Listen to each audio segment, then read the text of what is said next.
Hello friends, नमस्ते। और कैसे हैं आप सभी। और ओनली पीएससी एकेडमी में आप सभी का बहुत बहुत स्वागत है। और आज आपके लिए बहुत अच्छी न्यूज़ है और हमारे एग्ज़ाम रिलेटेड जो एमपीपीएससी प्री का एग्ज़ाम होने वाला है उससे संबंधित है। और अब आपकी जो इंतज़ार की घड़ियाँ थी वह अब ख़त्म होने जा रही हैं। पेपर के इंतज़ार की घड़ियों की बात कर रही हूँ मैं। तो और बाकी कौन कौन सी इंतज़ार की घड़ियाँ हैं आपकी वो मुझे नहीं पता। मैं बात कर रही हूँ यहाँ पर पेपर से संबंधित इंतज़ार की घड़ियों की। तो जैसा कि मैंने कुछ पिछली क्लास में ही आपको बोला था, पढ़ाई करते जाइएगा, एग्ज़ाम कभी भी हो सकता है। और जैसे कि मैं बोल रही थी कि देखा जाए तो जनवरी में एग्ज़ाम होने की पूरी संभावना है। और वही आज न्यूज़ में भी आ गया जो मैंने बोला था कि जनवरी में ही एग्ज़ाम होगा। और जनवरी में भी कब होगा, एंड में, जनवरी के एंड में एग्ज़ाम होने की पूरी संभावना है। तो चलिए हम देख लेते हैं न्यूज़ क्या है। इसमें लिखा है कि अब जो जनवरी अंत में होगी राज्य सेवा प्री परीक्षा 2021, 2020 का रिजल्ट जल्द आएगा। और एक बात और, अभी उसके लिए अभी हो सकता है आपको कुछ डिस्टरबेंस हो, क्योंकि मैं आज क्लास दिन में ही रिकॉर्ड कर रही हूँ। और रात में, वैसे तो मैं ज़्यादातर रात में ही क्लास रिकॉर्ड करती हूँ, लेकिन अभी शादी का सीज़न चल रहा है और मेरे घर के पास में दो तीन गार्डन है, शादी वाली मैरिज गार्डन। तो बारात वगैरह निकलती रहती हैं रोड से, तो रात में और भी ज़्यादा डिस्टरबेंस होता है। और इसी वजह से मैं आपको कल भी क्लास नहीं बना पाई थी। मैंने वेट किया, मैं क्लास बनाऊंगी, उसके बाद फिर शादी का शोर शराबा होने लगा पास में ही, तो फिर मैं आपकी क्लास रिकॉर्ड नहीं कर पाई थी। उस वजह से आज मुझे दिन में ही क्लास रिकॉर्ड करनी पड़ रही है। और दिन में भी थोड़ा सा डिस्टरबेंस हो सकता है आपको, तो उसके लिए सॉरी। थोड़ा सा एडजस्ट कर सकते हैं हम लोग। तो चलिए हम देखते हैं आज की न्यूज़ क्या है। तो जो नवंबर में होने वाली थी राज्य सेवा 2021 की जो प्री परीक्षा और 2020 की जो मेंस होने वाला था, अब वह जो मेंस पर संकट ख़त्म नज़र होता आ रहा है।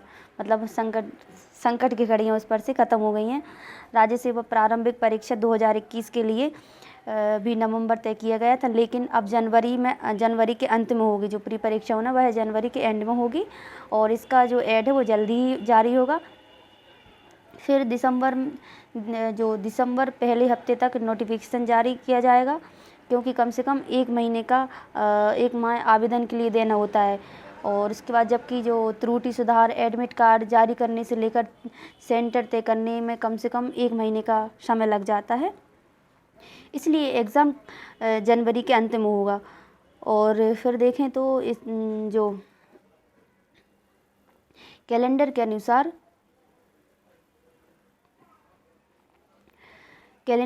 राज्य सेवा जो परीक्षा 2021 की प्री परीक्षा के परिणाम दिसंबर में आना थे, लेकिन अब तो दिसंबर में भी परीक्षा होने की संभावना कम नज़र आ रही है। इसकी जो मुख्य परीक्षा अगले साल मार्च में होना है, मई में रिजल्ट आना है, इंटरव्यू जुलाई में प्रस्तावित हैं। लेकिन अब यह पूरा शेड्यूल भी अब 3 माह के लिए आगे बढ़ गया। अब देखते हैं अब आगे क्या होगा। अब ये होगा, जैसे राज्य सेवा 2019 मुख्य परीक्षा का रिजल्ट 30 को आएगा, जबकि जनवरी में इसके इंटरव्यू होना है। वहीं राज्य सेवा परीक्षा 2019 इस साल 2019 सितंबर को हो चुकी है, लेकिन उसका भी परिणाम अब आएगा। ऐसे में जनवरी में इंटरव्यू भी देर से होंगे। स्टेट इंजीनियरिंग सर्विस एग्ज़ाम 2021 अब 26 दिसंबर को होना है और 2020 का प्री एग्ज़ाम का रिजल्ट अगले माह में आएगा, लेकिन मुख्य परीक्षा फरवरी में होगी। तो अब यह लगभग तय है ये सब कुछ होना। तो ये हमारी न्यूज़ थी और मुझे भी खुशी है कि हमारा एग्ज़ाम जनवरी में होगा। बहुत इंतज़ार कर लिया, साल भर निकाल दी पूरी इंतज़ार में। तो अच्छा है, पढ़ाई अच्छे से कीजिएगा। अब हम अपने जो टॉपिक था उस पर पढ़ाई करते हैं। आज हमको पढ़ना है CAG controller and auditor general, Bharat के नियंत्रक एवं लेखा परीक्षक के बारे में हम पढ़ते हैं। तो आप लोग अगर कुछ नोट डाउन करते जाइए, नहीं तो वैसे भी मैं आपको नोट्स प्रोवाइड कराऊंगी। और नोट्स के लिए आपको मेरे टेलीग्राम ग्रुप को जो एकेडमी का टेलीग्राम ग्रुप है उसको ज्वाइन करने पड़ेगा, और उसकी लिंक मैं आपको इसके डिस्क्रिप्शन में दे दूँगी। तो चलिए हम पढ़ते हैं CAG। जैसे कि हम हर आयोग को कुछ पार्ट्स में डिवाइड करके पढ़ रहे हैं, यानी कि कुछ आयामों के तहत पढ़ रहे हैं, तो इसी के ऐसे ही हम इसको भी पढ़ेंगे। जैसे कि इसको हम देखेंगे, इसकी पहले पृष्ठभूमि के बाद हम इसका सामान्य परिचय पढ़ेंगे, उसके बाद इसके जो इम्पोर्टेंट आर्टिकल्स हैं वह देखेंगे, फिर इसकी जो केक की स्वायत्तता यानी कि संविधान में जो अनुच्छेद के तहत या आर्टिकल के तहत इसको कौन कौन सी शक्तियाँ प्रदान की गई हैं तो वह देखेंगे। फिर देखेंगे CAG के कार्य और शक्तियाँ। तो चलिए हम देखते हैं।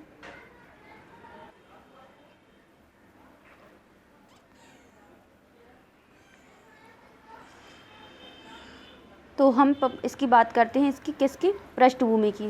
देखें तो 1753 में इंडियन ऑडिट एवं अकाउंट डिपार्टमेंट का गठन किया गया था, 1753 में, 1753।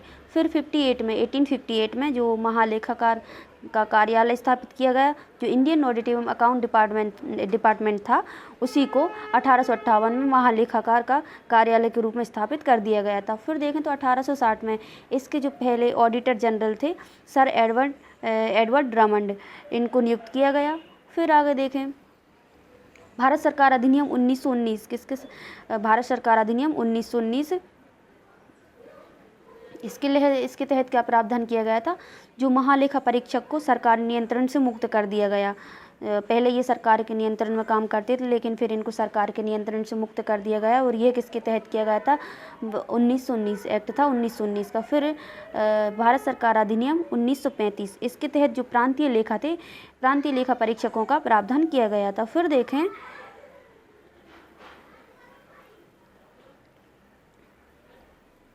1936 में जो महालेखा परीक्षक के उत्तरदायित्वों और लेखा परीक्षक कार्यों का प्रावधान किया गया। पहले इनके उत्तरदायित्व और कार्य डिसाइड नहीं किए गए थे, लेकिन फिर 1936 में इनके उत्तरदायित्व और कार्यों का प्रावधान किया गया था। फिर देखें 26 जनवरी 1950 को क्या हुआ था, तो 26 जनवरी 1950 को अनुच्छेद 148 में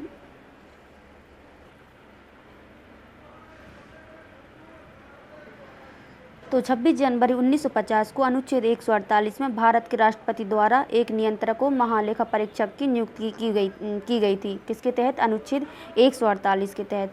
फिर देखें तो आगे देखते हैं क्या है,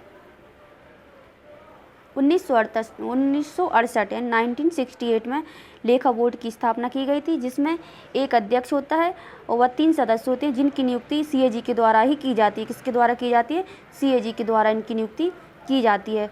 फिर देखें इसके आगे क्या होता है, जो 1971 में एक अधिनियम पारित किया गया। कौन सा अधिनियम था वह, नियंत्रक और महालेखा परीक्षक कर्तव्य, शक्तियाँ और सेवा की शर्तें। तो जो अधिनियम में जो CAG के कर्तव्य, शक्तियाँ और सेवा की कौन कौन सी शर्तें रहेंगी वह तय किया गया था। वह अधिनियम पारित कब किया गया था, 1971 को। फिर आगे देखा जाए तो अधिनियम ने CAG को केंद्र और राज्य सरकारों के लिए लेखांकन और लेखा परीक्षा दोनों की जिम्मेदारी दी। तो जो इसी अधिनियम के तहत CAG को केंद्र और राज्य सरकारों के लिए लेखांकन और लेखा परीक्षा, अकाउंटिंग और ऑडिटिंग दोनों की जिम्मेदारी सौंपी गई। तो देखें तो लेखांकन क्या होता है, अकाउंटिंग यानी किसी भी संगठन के अकाउंट का रिकॉर्ड मेंटेन करना। अकाउंटिंग से यानी अकाउंट का जो रिकॉर्ड रहता है उसको मेंटेन करना और या फिर उसका रिकॉर्ड रखना, ठीक है। तो यह होता है अकाउंटिंग। फिर ऑडिटिंग देखें, ऑडिटिंग के बारे में बात करें तो ऑडिटिंग की बात करें तो किसी भी संगठन की जो खाता संबंधी खाता और जो वित्तीय विवरण है उनकी जो पुस्तकों का निरीक्षण करना, उनके बारे में देखना कि किस प्रकार से खर्चे वगैरह किए गए, ये सब एक निरीक्षण टाइप से करना, वह होता है ऑडिटिंग के अंतर्गत। फिर देखें 1976 में CAG को लेखांकन के कार्यों से मुक्त कर दिया गया। जो और अकाउंटिंग का कार्य होता है वह 1976 में इससे CAG को मुक्त कर दिया गया। किसके तहत, जो कैट अधिनियम आया था 1971 में संशोधन करने के बाद। फिर अगर इसके सामान्य परिचय की बात करें तो संविधान का अनुच्छेद 148 भाग 5 और जिसका भाग 5 का भी अध्याय 5 अनुच्छेद 148 से 151 के तहत इसका प्रावधान किया गया है। संविधान के अनुच्छेद 148 का संविधान का भाग 5 और भाग 5 का भी अध्याय 5 और अनुच्छेद 148 से 151 तक जो CAG का प्रावधान किया गया है। अगर इसकी प्रकृति की बात करें तो हम अभी देख रहे हैं, चूँकि ये संविधान में इसका विवरण दिया गया है, यानी कि ये स्वतंत्र व संवैधानिक निकाय है। फिर हमें देखें इसके प्रमुख कार्य कौन कौन से हैं। तो संघ व राज्यों के जो वित्तीय प्रशासन की निगरानी, यानी कि इसको लोक वित्त का संरक्षक भी कहा जाता है, क्योंकि ये संघ व राज्यों को जो वित्तीय प्रशासन की निगरानी करता है। फिर अगर हम इसकी स्थापना की बात करें तो इसकी स्थापना 1858 में हुई थी। हमने देखा था 1858 में महालेखाकार कार्यालय का गठन किया गया था, तो वही इसकी स्थापना मानी जाती है। फिर हम बात करें इसका जो वर्तमान स्वरूप कब से आया, तो 26 जनवरी 1950 को इसका वर्तमान स्वरूप आया। फिर देखें अगर इसका मुख्यालय, तो इसका मुख्यालय नई दिल्ली में, इसका हेडक्वार्टर कहाँ पर है, न्यू दिल्ली। और इसके जो प्रथम प्रमुख थे वह कौन थे, एडवर्ड ड्रमंड। ये चीज़ें हम पहले देख चुके हैं। फिर देखें इसका जो प्रथम भारतीय प्रमुख कौन बने, तो वह हैं वी नरहरि राव इसके भारतीय प्रमुख थे प्रथम। और ये कब बने थे, 1948 से लेकर 1954 तक यह रहे थे। अब अगर इसके वर्तमान के जो प्रमुख उनकी बात करें तो वह हैं गिरीश चंद्र मुर्मू। ये 14वीं CAG हैं और ये 8 अगस्त 2020 से बने हैं। फिर जो अन्य सदस्य हैं वह आप देख लीजिएगा, नोट्स में दे दूंगी। और देखें तो इसके जो अभी तक कोई भी महिला अध्यक्ष नहीं बनी है या महिला CAG कोई नहीं बनी है। और डॉक्टर अम्बेडकर ने CAG के लिए एक कथन कहा था, वह कहा था नियंत्रक और महालेखा परीक्षक भारतीय संविधान के तहत सबसे महत्वपूर्ण अधिकारी होगा। यह लोकतांत्रिक व्यवस्था में भारत सरकार के जो रक्षकों में से एक होगा। और इन रक्षकों में उच्चतम न्यायालय, सुप्रीम कोर्ट, निर्वाचन आयोग, संघ लोक सेवा आयोग आदि शामिल हैं। कौन कौन से शामिल हैं, supreme court, election commission and UPSC। और उसी में से एक कौन है, CAG। तो ये नहीं कहा गया, इसने इनके द्वारा कहा गया है भारत सरकार के रक्षक। फिर अगर हम इसके अनुच्छेदों की बात करें, कौन कौन से अनुच्छेद में क्या क्या प्रावधान किए गए, तो आर्टिकल 148 जो भारत के नियंत्रक एवं महालेखा परीक्षक की नियुक्ति एवं पदमुक्ति की बात करता है। फिर जो आर्टिकल 149 CAG के कार्य एवं शक्तियों के बारे में प्रावधान किया गया है। और 150 संघ तथा राज्य के लेखा प्रारूप के संबंध में राष्ट्रपति को सलाह देंगे, ये 150 में किया गया है। जो आर्टिकल 149 है ये पेपर में पूछ लिया गया था और यह क्वेश्चन आया था कि CAG के कार्य एवं शक्तियों का प्रावधान भारतीय संविधान के किस अनुच्छेद के तहत किया गया है, तो वह किया गया अनुच्छेद 149। फिर देखा अनुच्छेद 151, यह अंकेक्षण एवं प्रतिवेदन रिपोर्ट। तो जो देखेंगे हम आगे चल के जो केंद्र की रिपोर्ट है राष्ट्रपति को सौंपेंगे और संबंधित राज्य की रिपोर्ट, किसी भी राज्य से संबंधित राज्य की रिपोर्ट वह उस राज्य से संबंधित राष्ट्रपति को सौंपेंगे। तो ये देखें हमने इसके अनुच्छेद। फिर देखें इसकी स्वायत्तता की बात करें तो अनुच्छेद 148(1) में कहा गया है CAG राष्ट्रपति द्वारा नियुक्त किए जाएंगे, अनुच्छेद 148(1) के अनुसार। और फिर जो CAG अधिनियम 1971 के अनुसार कार्यकाल 6 वर्ष या 65 वर्ष का होगा। हमने अभी तक जो संवैधानिक संस्थाएं जितनी पढ़ी हैं अभी हमने, उनमें सभी का कार्यकाल हम इतना ही देख रहे हैं, 6 वर्ष 65 वर्ष या 6 वर्ष 62 वर्ष। फिर हम देखें इसके अनुच्छेद 148(1) के अनुसार CAG को राष्ट्रपति द्वारा सर्वोच्च न्यायालय के न्यायाधीश को हटाने के तरीके के समान है। जो CAG को हटाया जाएगा वह जो सुप्रीम कोर्ट के न्यायाधीश को हटाया जाता है जिस प्रक्रिया के तहत, वही प्रक्रिया इसमें भी तय की जाएगी। फिर देखें तो अनुच्छेद 148(3) के अनुसार CAG का वेतन और अन्य सेवा की शर्तें नियुक्ति के बाद कोई अलाभकारी परिवर्तन नहीं किया जाएगा। जब ये नियुक्ति हो जाएगी इनकी, तो फिर इनकी जो सेवा शर्तें, वेतन भत्ते, इनमें कोई अलाभकारी परिवर्तन सरकार के द्वारा नहीं किया जा सकता। फिर देखें तो अनुच्छेद 148 सब क्लॉज 4 के अकॉर्डिंग एक बार CAG के पद से सेवानिवृत्ति या इस्तीफा देने के बाद वह भारत सरकार या किसी भी राज्य सरकार के अधीन कार्यभार का पद धारण नहीं कर सकता है। ठीक है, तो अगर वह एक बार नियुक्ति हो गई, उसके बाद उसने पद त्याग दिया है, तो वह दूसरी बार फिर किसी पद को धारण नहीं कर सकता है, ना तो भारत सरकार के अधीन और ना ही किसी राज्य सरकार के अधीन। फिर देखें अनुच्छेद 148(5) के अनुसार ये क्या कहता है, तो लेखा विभाग में सेवारत अधिकारियों की सेवा शर्तें राष्ट्रपति द्वारा उससे परामर्श के बाद ही निर्धारित की जाती हैं। फिर अनुच्छेद 148(6) के अनुसार सीएजी के जो खर्चे होते हैं भारत की संचित निधि पर भारित होते हैं। जो सीएजी के व्यय भारत की संचित निधि से ही दिए जाते हैं। फिर देखें इसकी, अब देखते हैं कार्य एवं शक्तियों की बात करते हैं। तो हमने अभी देखा था जो कैट अधिनियम था 1971, उसी में इसके कार्य व शक्तियों के बारे में जिक्र किया गया है। तो वह देखा कौन कौन से, तो भारत की संचित निधि, प्रत्येक राज्य की संचित निधि, केंद्र शासित प्रदेश जहाँ पर विधानसभा है और वहाँ की संबंधित संचित निधि, तो इनके सभी लेखा की परीक्षा करेगा। फिर देखेंगे तो भारत की आकस्मिकता निधि और भारत के लोक लेखा सहायता तथा प्रत्येक राज्य की आकस्मिकता निधि और लोक लेखा सहायता सभी व्यय लेखा की परीक्षा करता है। उनके सबके मतलब नज़र रखता है, वह देखता है सबको। फिर देखें वह केंद्र और राज्य सरकार के लिए किसी विभाग द्वारा सभी ट्रेडिंग, विनिर्माण, लाभ हानि लेखाओं की लेखा परीक्षा करता है। और कौन सा कार्य, वह केंद्र और राज्य की प्राप्ति और व्यय की लेखा परीक्षा स्वयं को यह संतुष्ट करने के लिए करता है कि राजस्व के कर निर्धारण, संग्रहण, उचित आवंटन पर प्रभावी निगरानी सुनिश्चित नियम और प्रक्रिया द्वारा निर्मित की गई है। फिर देखें तो पांचवा क्या कहता है, राष्ट्रपति और राज्यपाल के निवेदन पर वह किसी अन्य प्राधिकरण लेखाओं की भी लेखा परीक्षा करता है। यानी कि जो अगर राष्ट्रपति या राज्यपाल उससे निवेदन करे और उसको कहीं किसी और प्राधिकरण की जांच करने के लिए बोले तो वह उनकी जांच कर सकता है। तो ये इसका उदाहरण है स्थानीय निकाय। फिर देखें केंद्र सरकार के लेखों की रिपोर्ट राष्ट्रपति को, जो केंद्र सरकार के लेखे हैं जिनकी जांच उसने किया, रिपोर्ट तैयार की, वह राष्ट्रपति को देगा और राष्ट्रपति संसद के पटल पर रखेगा। फिर राज्य सरकार से संबंधित जो लेखा रिपोर्ट होगी वह राज्यपाल को देगा और राज्यपाल कहाँ रखेगा, विधानमंडल पटल पर। फिर देखा कर या शुल्क के शुद्ध आगमों का निर्धारण करेगा और उनका प्रमाणन करता है। फिर संसद की जो लोक लेखा समिति के गाइड, मित्र और मार्गदर्शक के रूप में कार्य करता है यह। फिर कुछ निगम की लेखा परीक्षा सीएजी द्वारा की जाती है, जैसे दामोदर घाटी निगम, तेल एवं गैस प्राकृतिक आयोग, एयर इंडिया और इंडियन एयरलाइंस कॉरपोरेशन आदि ऐसे कुछ निगम है जिनकी लेखा परीक्षा सीएजी द्वारा की जाती है। फिर देखें अगला क्या है, सीएजी राष्ट्रपति को जो इसके ये इसके जो हमने कार्य देखे, इनके अलावा भी राष्ट्रपति को 3 लेखा प्रतिवेदन प्रस्तुत करता है। तो वह लेखा प्रतिवेदन कौन कौन से, वह हम देख लेते हैं। विनिर्माण लेखाओं पर लेखा परीक्षा रिपोर्ट, यह राष्ट्रपति को सौंपेगा। कौन सी है, विनिर्माण लेखाओं पर लेखा परीक्षा रिपोर्ट।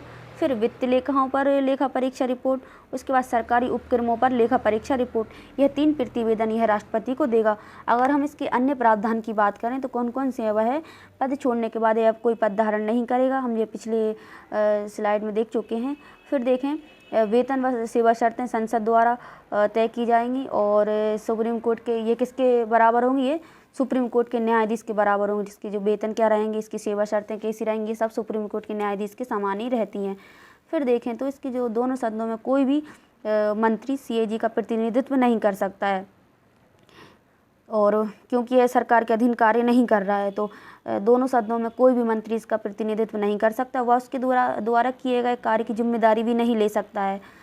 फिर हमने अभी ये कथन देख ही लिया है, डॉक्टर अम्बेडकर ने क्या कहा है, इनके बारे में हम पढ़ ही चुके हैं। और यह भी देख लिए हम पहले सीएजी बी नरहरि राव और वर्तमान में गिरीश चंद्र मुर्मू।